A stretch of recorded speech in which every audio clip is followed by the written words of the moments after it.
Magandang araw! Sama-sama tayong matuto sa Teacher Sal Learning Resource Channel.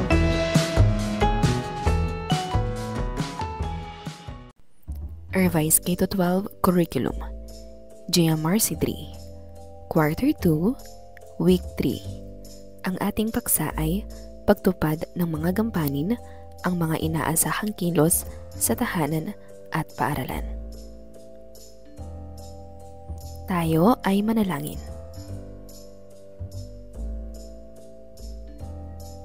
Magandang araw sa inyong lahat. Kumusta kayo? Sino sa inyo ang kumain ng almusal? Sino sa inyo ang naghanda ng sariling gamit para sa eskwela? Sino sa inyo ang nagsipilyo? Sino sa inyo ang nakasuot ng wastong uniforme? Sino sa inyo ang handa na para sa ating klase? Maraming salamat. Palakpakan natin ang bawat isa sa aktibong pakikibahagi. Ngayon ay handa na tayong magsimula.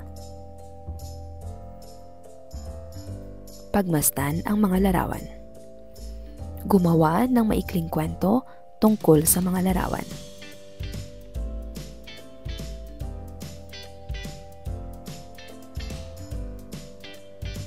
Halimbawa, ang batang babae tuwing Sabado at Linggo ay tumutulong sa paglilinis ng kanilang tahanan sa pamamagitan ng paghuhugas ng kanilang pinagkainan. Para sa layunin ng ating aralin, ngayong araw ay pag-uusapan natin at tutukuyin ang mga gawain na nagpapakita ng pagtupad sa mga gampanin at mga inaasahang kilos sa tahanan na lilinang ng mga gawi na makatutulong sa pagpapaunlad ng mga kasanayan at ugnayan sa kapwa. Basahin, gawain. Ano para sa inyo ang kahulugan ng salitang nakapaskil sa pisara?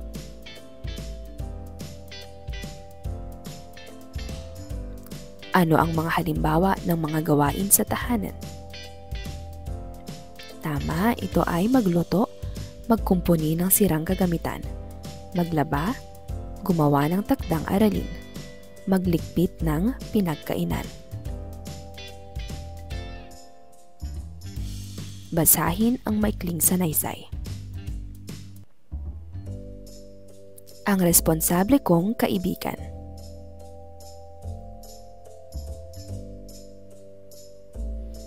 Araw na naman ng klase. Magkasama muli kami ng aking kaibigan na si Nathan at nagkukwentuhan habang kinakain ang aming baon. Kamusta, Nathan? Tanong ko. Ayos naman. Ikaw, kumusta? Sagot niya. Ayos lang din naman ako. Tanghali na ako nagising kanina dahil napuyat ako kagabi sa panonood ng telebisyon. Tugon ko. Ako, maaga akong nagising. Ang dami ko nang ginawa bago pa pumasok sa eskwela. Saad ni Nathan. Talaga? Gulat kong tugon. Oo, naglikpit ako ng aking higaan. Nag-ayos ako ng gamit sa aking bag. Naghanda ako ng pagkain sa aking baonan at nagbihis ng uniforme sa eskwela. Kwento ni Nathan. Ang galing mo naman, Nathan. Ang dami mong kayang gawin. Puri ko sa kanya. Salamat sa papuri mo. Gusto ko kasi na hindi ako inuutusan sa ilang mga bagay. Sabi ni Nathan. Sana ako rin, sagot ko. Kaya mo rin gawin yon, masiglang wika ni Nathan. Kailangan mo lang isipin ang mga bagay na gusto mong gawin kahit hindi ka na inuutosan at gawin mo ang mga iyon. Dagdag pa niya. Sige, susubukan kong gawin ang payo mo. Masaya kong tugon kay Nathan. Ayos, nakangiting sambit ni Nathan. Halika na, bumalik na tayo sa silid-aralan bago pa tayo tawagin ng ating guro. Yaya niya. Tara, sagot ko. Niligpit na namin ang aming baonan at sabay na naglakad papalik sa aming silid-aralan. Ano ang inyong ginagawa sa inyong tahanan na nagpapakita ng mga dapat mong gawin bilang kasapi ng pamilya? Maglalaro tayo ngayon. Ang pamagat ng ating laro ay Kaya Ko Yan. Simple lamang ang gagawin. Magtatanong kung kaya ba niyong gawin ang isang gawain sa loob ng tahanan nang hindi inuutosan. Kung sa palagay nyo ay kaya nyong gawin ang gawain kahit hindi inuutosan, itaas nyo ang inyong kamay at sabihing, kaya ko yan. Kung hindi nyo naman kaya ang gawain nang hindi inuutosan, ayos lang yan. Manatiling nakaupo at makinig mabuti sa susunod na gawain. Malinaw ba? Subukan natin. Kaya ba ninyong magligpit ng higaan nang hindi inuutosan? Mahusay. Ngayon, simulan na natin ang laro. Kaya ba niyong maligo at pagbihis? Magtupi ng damit? Magwalis? Maglampaso ng sahig?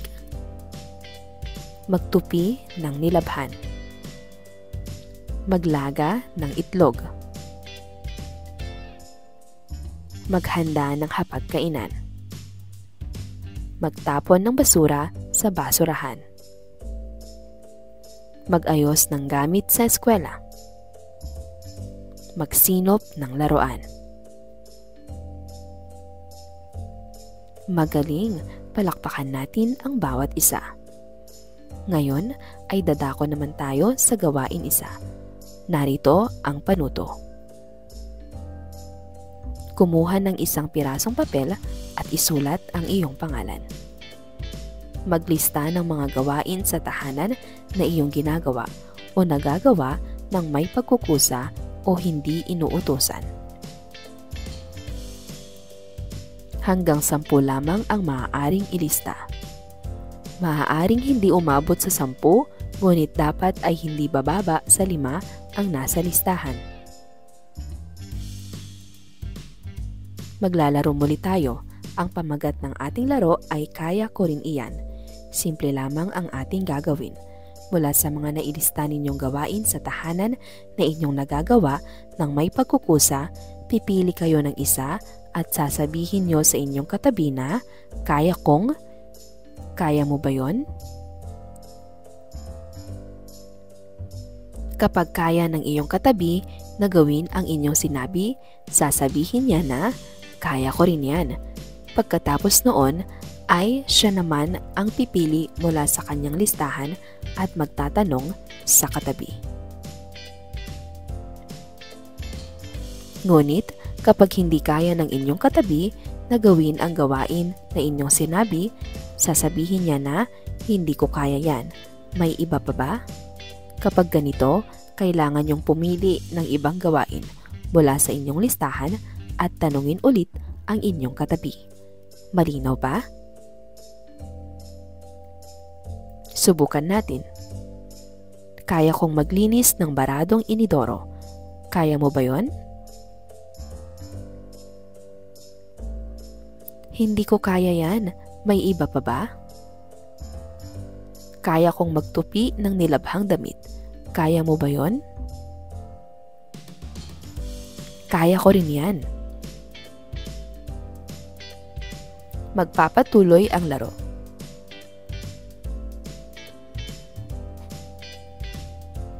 Anong gawain sa tahanan na kayang gawin ng isang batang tulad mo nang may pagkukusa na makatutulong sa pagpapaunlad sa iyong mga kasanayan at ugnayan sa kapwa?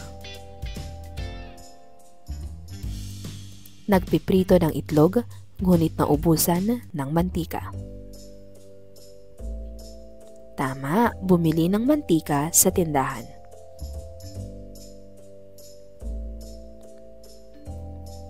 Naglalaba ngunit walang mapagsabitan ng damit. Mahusay, kumuha ng hanger. Nagwawalis ngunit walang mapagtapunan ng basura. Kumuha ng basurahan. Naghuhugas ng pinggan ngunit puno na ang lababo. Isalansan ang nahugasang mga pinggan sa banggera. Namamalansya ngunit walang mapaglagyan ng damit. Ilagay ang mga naplansyang damit sa aparador. Sa isang papel, sumulat ng 2 gawain na pinakamadalas mong makitang ginagawa sa tahanan. Gayon din, sumulat ng 1 gawain na madalas mong makitang ginagawa sa tahanan ngunit hindi sa paaralan. Narito ang mga gawain na madalas makita sa tahanan: paghuhugas ng pinggan, pagkain ng sabay-sabay. Gawain na nakikita sa tahanan ngunit hindi madalas makita sa paaralan: pagtiklop ng mga nilabhang damit. Para sa inyong taktang aralin, sa isang papel, sumulat ng 2 gawain na hindi masyadong madalas gawin sa tahanan na nais mong simulang gawin din ng madalas. Ibahagi kung bakit hindi mo ito madalas gawin at kung bakit nais mo na itong simulang madalas na gawin. Mga halimbawa, hindi madalas gawin sa tahanan pero nais gawin ng madalas. Pagliligpit ng pinagkainan, hindi ko ito madalas gawin sapagkat si nanay ang gumagawa nito para sa akin. Nais ko itong simulang gawin na may pagkukusa upang matulungan si nanay sa mga gawain sa tahanan. Pagwawalis o paglilinis. Hindi ko ito madalas gawin sapagkat mayroon namang iba na gumagawa nito. Nais ko itong simulang gawin na may pagkukusa sapagkat nais kong lalo pang malinang ang aking relasyon sa aking pamilya. Para sa 2 araw, tayo ay manalangin. Magandang araw sa inyong lahat. Kamusta kayo? Kahapon ay mayroon akong mga itinanong sa inyo na mga gawain at inalam natin kung ito ba ay inyong ginawa. Ngayong araw ay muli nating titingnan kung inyo bang nagawa ang mga gawain at daragdagan pa natin ito. Sino sa inyo ang kumain ng almusal? Sino sa inyo ang naghanda ng sariling gamit para sa eskwela? Sino sa inyo ang nagsipilyo? Sino sa inyo ang nakasuot ng wastong uniforme?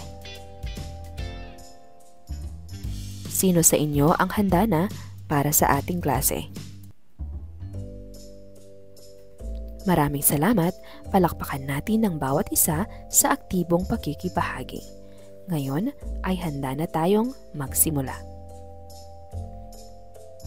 Naaalala pa ba ninyo ang ating mga aralin kahapon? Tungkol saan ang mga ating tinalakay? Maaari bang magbigay ng mga halimbawa? Ang ating talakayan kahapon ay tungkol sa mga gawain sa tahanan. Mga halimbawa ng mga gawain: magluto, magkumpuni ng sirang kagamitan, maglaba, gumawa ng takdang aralin, magligpit ng pinagkainan. Sa mga gawaing ating natukoy, ano-ano kaya dito ang mga kaya na ninyong gawin? Hahatiin ang inyong klase sa 2 pangkat. Bawat pangkat ay guguhit sa pisara ng itsura ng isang tahanan at ilalarawan din ang mga karaniwang gawain na ginagawa dito.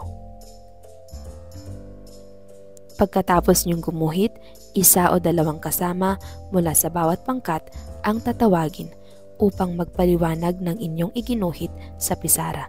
Isama sa paliwanag kung bakit nyo naisip na ganoon ang karaniwang hitsura ng tahanan at mga gawaing ginagawa dito. Pagkatapos magpaliwanag ng unang pangkat, makikinig ang kabilang pangkat. Pagkatapos, sasabihin kung sila ba ay sumasang-ayon. Kung may pagkakataon silang magdagdag o magbawas sa iginuhit ng unang pangkat, ano ang babaguhin nila at bakit. Gawin din ito para sa ikalawang pangkat. Ngayong araw ay atin namang ilalarawan at iuugnay ang mga gawain na nagpapakita ng pagtupad sa mga gampanin at mga inaasahang kilos sa tahanan na lilinang ng mga gawi na makatutulong sa pagpapaunlad ng mga kasanayan at ugnayan sa kapwa. Gawain. Pagtupad. Ano para sa inyo ang kahulugan ng mga salitang nakapaskil sa pisara? Ano sa tingin nyo ang kaugnayan ng mga salita sa isa't isa? Ano ang mga halimbawa ng mga gawain sa tahanan na inyong ginagawa? Maglinis, maglaro, mag-aral, makipagkwentuhan, mag-ayos ng gamit sa eskwela. Basahin ang maikling sanaysay. Ang batang walang pag-aatubili. Umuwi si Nathan mula sa paaralan. Narito na po ako, sabi niya habang papasok sa pintuan. Maligayang pagbabalik, tugon ng mga tao sa loob ng tahanan. Mano po, ani Nathan. Nagmano si Nathan sa kanyang mga magulang, lolo at lola, at tita. Ang kanyang tito ang sumundo sa kanya ngayong araw mula sa eskwela. Binati rin ni Nathan ang kanyang mga kapatid at mga pinsan. Nagugutom ka ba, apo? Ipaghahanda kita ng pagkain. Tanong ng lola ni Nathan. Ako na po, lola. Magpahinga na lang po kayo.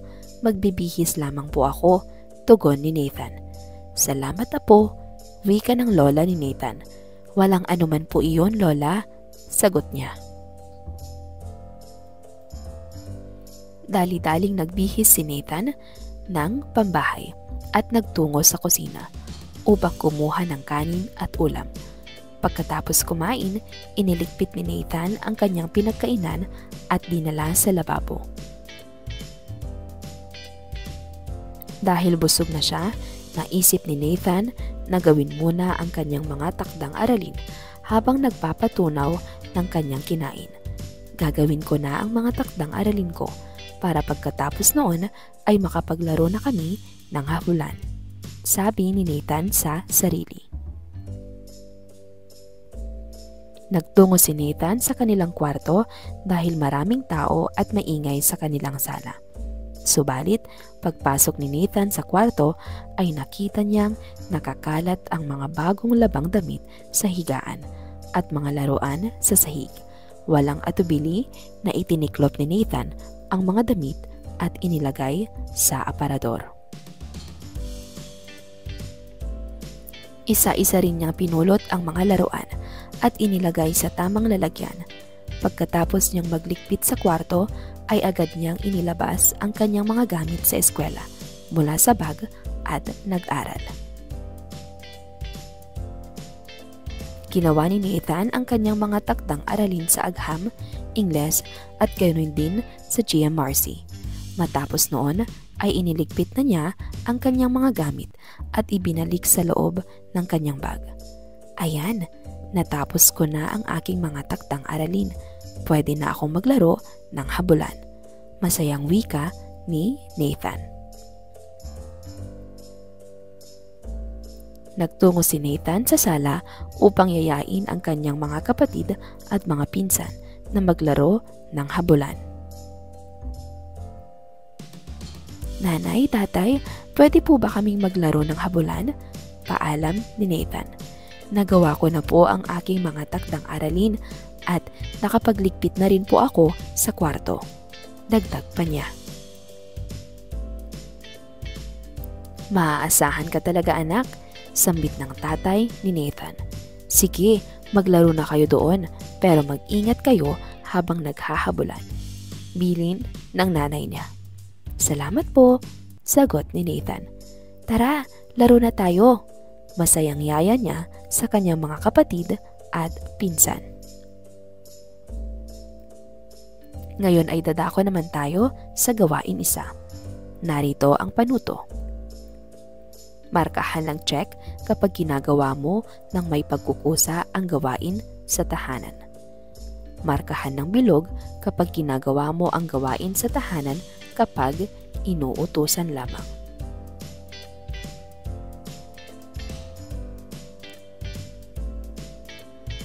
At markahan ng X kapag hindi mo ginagawa ang gawain sa tahanan ng may pagkukusa o sa tuwing inuutusan. Magsinop ng laruan. Magsaing. Magtapon ng basura sa basurahan. Magwalis. Maghanda ng hapagkainan. Maglampaso ng sahig. Maligo at magbihis. Maghugas ng sariling pinagkainan. Magayos ng gamit sa eskwela. Magligpit ng tulugan. Ngayon ay tutungo naman tayo sa gawain 2. Puna ng patlang ng gawain sa loob ng tahanan na iyong nais na gampanan ng may pagkukusa. Ibahagi sa klase kung bakit nais mong gawin ang gawain kapag natawag ng guro ang iyong pangalan. Para makatulong sa aking magulang, nais kong patlang. Para makatulong sa aking kapatid, nais kong patlang. Pangatlo, para makatulong sa aking lolo o lola, nais kong patlang. Pang-apat, para makatulong sa aking pinsan, nais kong patlang. Pang-5, para makatulong sa aking tito o tita, nais kong patlang. Anong gawain sa tahanan na kayang gawin ng isang batang tulad mo ng may pagkukusa na makatutulong sa pagpapaunlad sa iyong mga kasanayan at ugnayan sa kapwa? Nakakalat ang mga laruan sa sala. Mahusay iligpit ang mga laruan.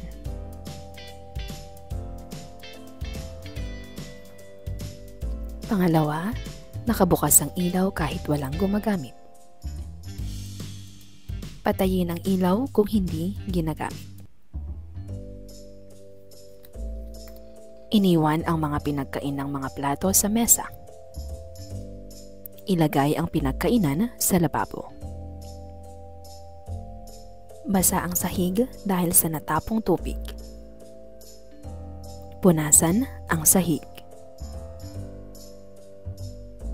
Magulo ang gamit pang-eskwela. Ayusin o ilagay sa bag ang gamit pang-eskwela. Batay sa mga sitwasyon, pumili ng isa na sa iyong palagay ay nararapat mong gawin. Maglagay ng maiksing paliwanag ng iyong napiling sagot. Tumulong maglinis ng bahay o matulog sa kwarto. Gumawa ng takdang aralin o maglaro sa labas. Pulutin ang nakitang kalat o hindi pansinin ang kalat. Magligpit ng pinagkainan o iwan ang pinagkainan sa mesa. Makinig sa sinasabi ng mga magulang o sumigaw habang nakikipag-usap sa mga magulang. Sa loob ng 3 hanggang 5 pangungusap, sagutin ang tanong na ito. Mahalaga bang tuparin ng isang batang tulad mo ang mga inaasahang kilos sa tahanan? Bakit?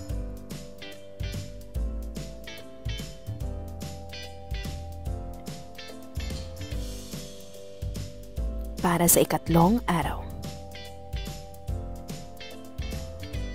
Tayo ay manalangin.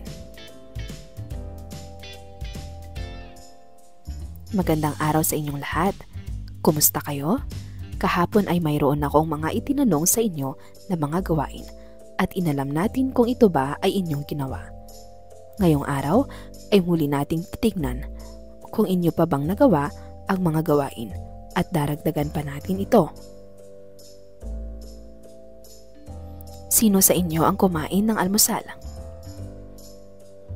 Naghanda ng sariling gamit para sa eskwela? Sino sa inyo ang nagsipilyo? Sino sa inyo ang nakasuot ng wastong uniforme? Sino sa inyo ang handa na para sa ating klase? Naaalala pa ba ninyo ang ating mga aralin kahapon?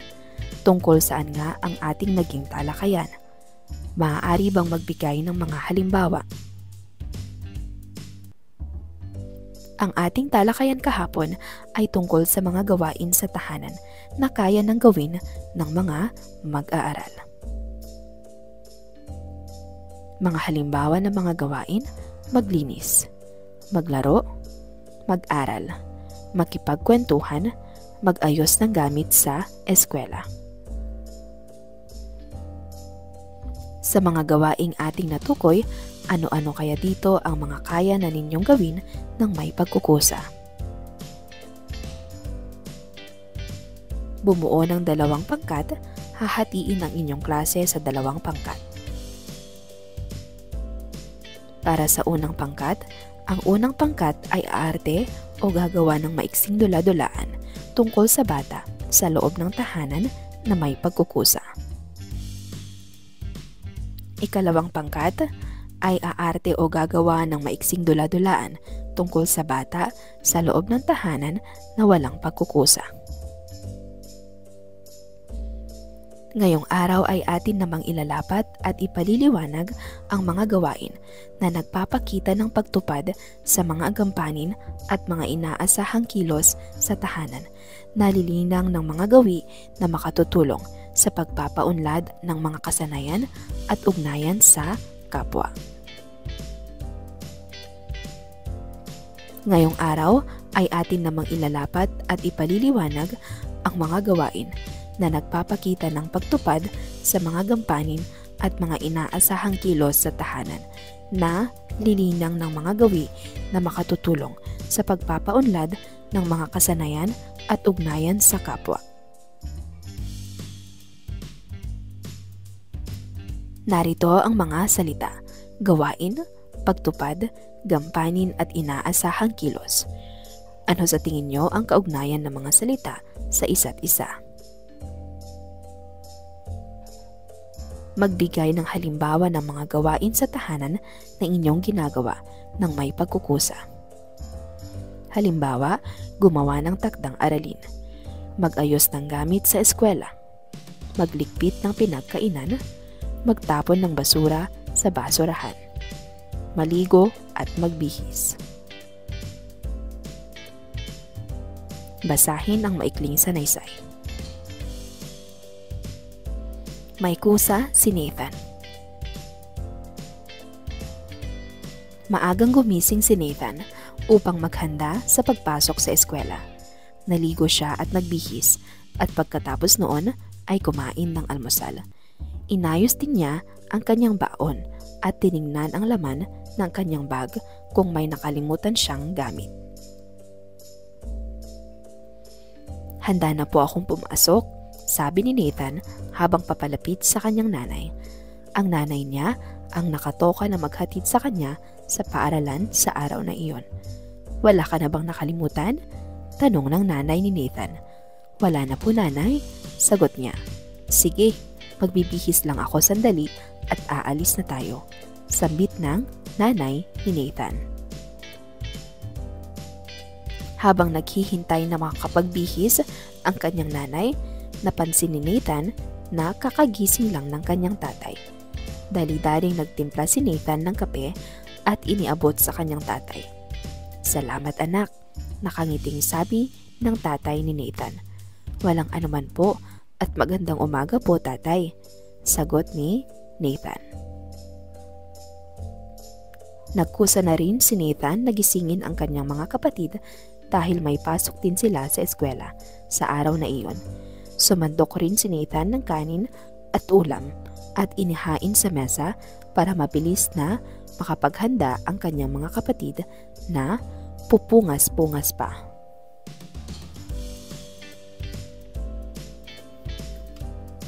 Salamat Nathan, pasensya ka na at naabala ka pa. Nagpuyat kasi ako kagabi sa pagbabasa kaya tinanghali ako ng gising. Saad ng kuya ni Nathan. Walang anuman kuya, kapag nauuna ka namang magising ni ate ay tinutulungan niyo rin naman akong maghandang pumasok. Tugon ni Nathan. Maya-maya pa ay narinig ni Nathan na tinatawag na siya ng kanyang nanay. Nathan, magpaalam ka na sa kanila at ihahatid na kita sa eskwela. Saad ng nanay ni Nathan. Dali-daling nagpaalam si Nathan sa mga kasapi ng kanilang tahanan at umalis na sila ng kanyang nanay patungo sa paaralan. Anong mga gampanin na ginagawa ni Nathan na may pagkukusa? Sa inyong palagay, paano makatutulong ang pagkukusa sa mga gawain sa pagpapaunlad ng iyong mga kasanayan at ugnayan sa kapwa? Ngayon ay dadako tayo sa gawain isa. Basahing mabuti ang bawat pangungusap. Puna ng bawat patlang ng inaasahang kilos ng may pagkukusa sa tahanan na makatutulong sa pagpapaunlad ng mga kasanayan at ugnayan sa kapwa. Sundan ang halimbawa. Huwag mahihiyang humingi ng tulong sa guro kung hindi alam ang gagawin. Subukan natin ang halimbawa. Si Lolo ay nagliligpit ng mga gamit sa sala. Ako ay patlang. Ano ang maaaring ilagay sa patlang na inaasahang kilos ng may pagkukusa na nagpapakita ng pagpapaunlad ng kanilang mga kasanayan at ugnayan sa kapwa? Narito ang mga maaaring maging sagot. Si Lolo ay nagliligpit ng mga gamit sa sala. Ako ay nagsisinop ng mga nakakalat na laruan. Si Nanay ay naglalaba. Ako ay patlang. Si Tatay ay nagluluto. Ako ay patlang. Si Tito o Tita ay nagwawalis. Ako ay patlang. Ang aking pinsan ay nag-aaral. Ako ay patlang. Si Kuya o Ate ay naghuhugas ng pinggan. Ako ay patlang. Tutungo naman tayo ngayon sa gawain dalawa. Narito ang panuto. Punan ang unang patlang sa pangungusap ng kasapi ng pamilya at ang ikalawang patlang ng gawain sa tahanan na ginagawa ng kasapi ng pamilya na iyong isinulat sa unang patlang. Punan ang ikatlong patlang sa pangungusap ng gawain sa loob ng tahanan na ipinapangako nyo na kusa nyong gagawin mamaya pag uwi sa bahay hanggang kinabukasan bago pumasok sa klase. Siguraduhin na ang ilalagay nyong gawain ay kaya nyong tuparin. Pag uwi sa bahay, gawin nyo ang naipangako nyong gawain at ibahagi ang inyong karanasan sa klase kinabukasan. Halimbawa, habang si Patlang ay patlang, ako ay patlang. Maaaring sagot, habang si Lola ay nagluluto, ako ay maghahanda ng hapagkainan.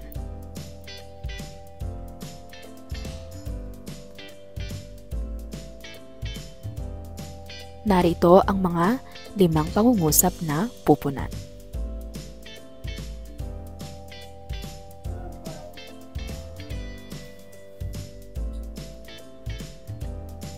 Anong gawain sa tahanan na kayang gawin ng isang batang tulad mo nang may pagkukusa na makatutulong sa pagpapaunlad sa iyong mga kasanayan at ugnayan sa kapwa? Hindi makita ng iyong kapatid ang kanyang libro. Tumulong sa paghahanap ng libro. Malapit na ang oras ng pasok sa paaralan, ngunit hindi ka pa tapos kumain. Dalian ng pagkain upang hindi mahuli. Oras na para matulog, ngunit marami pang gamit sa higaan. Iligpit ang mga gamit na nakapatong sa higaan. Ubos na ang tubig sa pitsela habang ang lahat ay kumakain ng tanghalian. Lagyan ng tubig ang pitsela. Hindi pa kumakain ang inyong alagang aso. Bigyan ng pagkain ang alaga. Lagyan ng kahon ang mga gawain na dapat ay ginagawa ng isang mag-aaral ng may pagkukusa. Lagyan naman ng bilog ang mga gawain na hindi dapat ginagawa ng isang mag-aaral ng may pagkukusa. Pag-aayos ng higaan. Paggamit ng kutsilyo sa pagluluto. Pagkikinig sa nakatatanda. Pagbukas ng kalan. Maagang umalis. Pagligpit ng mga laruan. Pag-aayos ng sariling gamit sa eskwela. Pag-iinit ng tubig. Pagbili gamit ang pera ng mga magulang nang walang paalam. Mga gawaing dapat nasa loob ng kahon. Pag-aayos ng higaan. Pakikinig sa nakatatanda. Maagang umalis patungo sa paaralan. Pagligpit ng mga laruan. Pag-aayos ng sariling gamit sa eskwela. Mga gawaing dapat nasa loob ng kahon, pag-aayos ng higaan, pakikinig sa nakatatanda, maagang umalis patungo sa paaralan. Mga gawaing dapat nasa loob ng bilog, paggamit ng kutsilyo sa pagluluto, pagbukas ng kalan, pag-iinit ng tubig, pagbili gamit ang pera ng mga magulang nang walang paalam. Sa isang papel, sumulat ng 3 gawain sa tahanan na nais mong simulang gawin ng may pagkukusa. Ipaliwanag kung bakit nais mo itong simulan, gawin ng may pagkukusa. Mga halimbawa, paggamit ng po at opo sa pagkikipag-usap sa mga nakatatanda. Nais ko itong simulan, gawin ng may pagkukusa nang sa gayon ay maipakita ko ang pagrespeto sa mga nakatatanda. Pag-aayos ng pinaghigaan, pagkagising.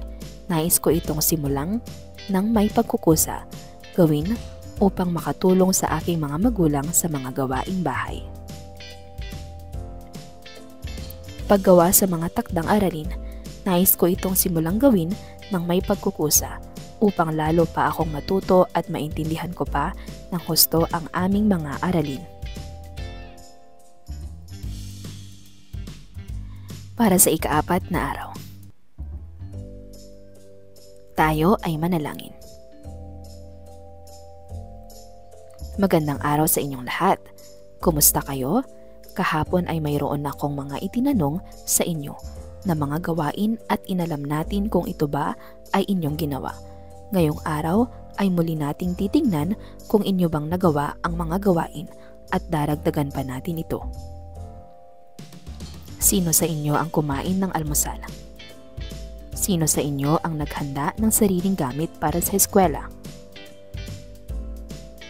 Sino sa inyo ang nagsipilyo? Sino sa inyo ang nakasuot ng wastong uniforme? Sino sa inyo ang handa na para sa ating klase?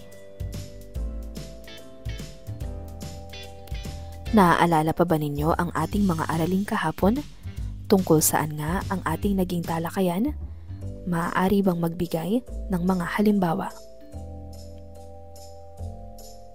Ang ating talakayan kahapon ay tungkol sa mga gawain sa tahanan na kaya nang gawin ng mga mag-aaral ng may pagkukusa. Mga halimbawa ng mga gawain: gumawa ng takdang aralin, mag-ayos ng gamit sa eskwela, magligpit ng pinagkainan, magtapon ng basura sa basurahan, maligo at magbihis. Sa mga gawaing ating natukoy, sa palagay ba ninyo ay mahalagang gawin ang mga ito ng may pagkukusa? Bakit? Oo o hindi? Narito ang mga halimbawa ng mga gawain sa loob ng tahanan. Kung sa palagay nyo ay mahalagang gawin ang mga ito ng may pagkukusa, gumawa ng bilog sa pamamagitan ng pagdidikit ng mga kamay sa ibabaw ng ulo. Kung hindi naman ang sagot, gumawa ng X sa pamamagitan ng pagkrus ng mga braso sa harap ng dibdib. Mga halimbawa: iligpit ang mga laruan pagkatapos gamitin. Patayin ng telebisyon o ventilador kung walang gumagamit. Matulog sa tamang oras. Gawin ang mga takdang aralin. Pumasok sa tamang oras. Ngayong araw ay atin namang ilalapat at ipaliliwanag ang mga gawain na nagpapakita ng pagtupad sa mga gampanin at mga inaasahang kilos sa tahanan. Nalilinang ng mga gawi na makatutulong sa pagpapaunlad ng mga kasanayan at ugnayan sa kapwa.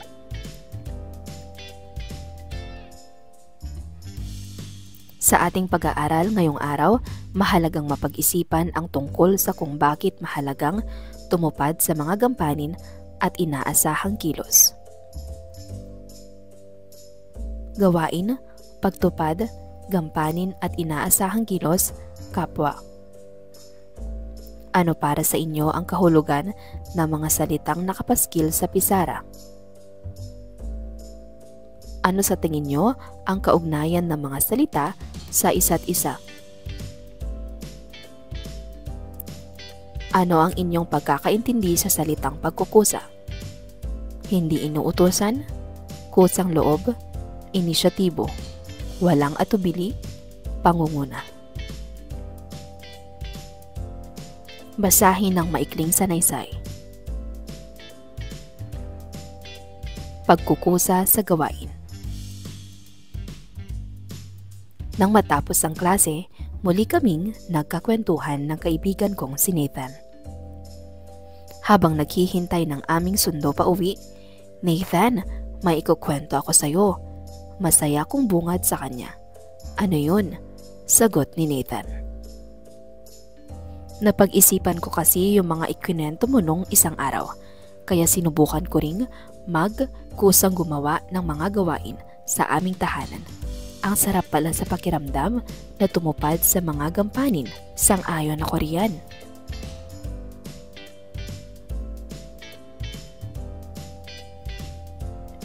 Halika, kwentuhan natin si Nathan.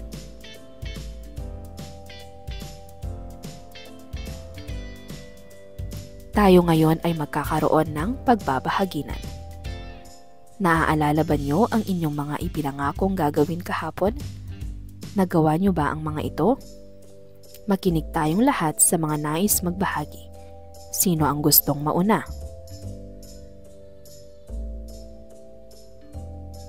Ngayon ay dadako tayo sa gawain isa. Narito ang panuto.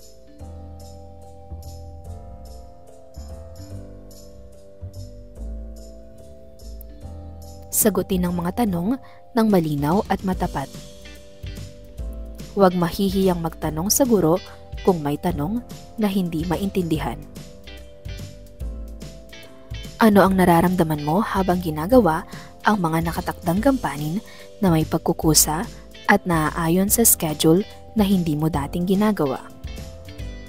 Ano ang reaksyon ng kasapi ng iyong pamilya sa iyong ginawa?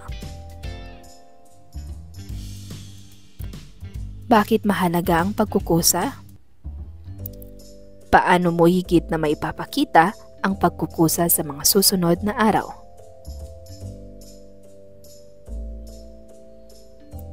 Anong gawain sa tahanan na kayang gawin ng isang batang tulad mo nang may pagkukusa na magpapakita ng wastong pagtugon sa mga itinakdang gawain at schedule na makatutulong sa pagpapaunlad sa iyong mga kasanayan at ugnayan sa kapwa.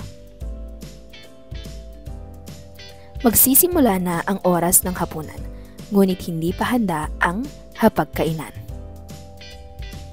Kumakain ng lahat at ikaw ay nakaramdam ng uhaw.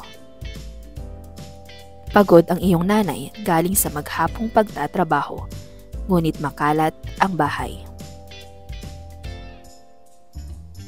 Malapit na ang oras ng pasok sa eskwela, ngunit hindi maalala ng iyong kapatid kung saan niya naipatong ang kanyang kwaderno. Maglalaro kayo ng inyong pinsan sa labas, ngunit hindi niya maabot ang kanyang sombrero na nasa ibabaw ng cabinet. Sa isang papel, isulat ang mga salitang sa palagay nyo at batay sa inyong pagkakaintindi sa ating aralin ay kabaliktaran ng salitang pagkukusa. Ipaliwanag ang inyong sagot sa loob ng isa o dalawang pangungusap. Mga halimbawa ng sagot: kapag inuutusan, hindi pagkukusang loob, kawalan ng inisyatibo, pag-aatubili, hindi pangunguna.